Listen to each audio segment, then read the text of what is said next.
Smile Mayora. Good evening Toronto. Yes, good morning Pilipinas kong mahal. At sa iba pang parte ng mundo, at sa iba pang planeta. Hello, beautiful people. Yes, you. Ayan, masaya na ako dahil may laman na naman yung tiyan ko. Kumain na kami ng mga anak ko at nagluluto na naman ako na ang pwedeng pang-agahan or pang-lunch or pang-dinner.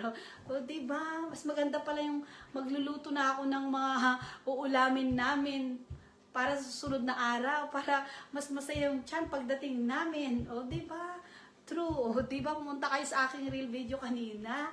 Yan, sumaya-sayaw-sayaw ako habang hinihintay ko yung anak ko kasi ang ganda po ng weather natin kanina. Hindi ko lang alam ngayon dahil wala na ako sa labas. Nandito na po ako sa loob. O, di ba mga nila, kita nyo naman sa bintana, kumukuti-kuti, tap yung liwanag o yung dilim. O, di ba? Yan talaga ang buhay.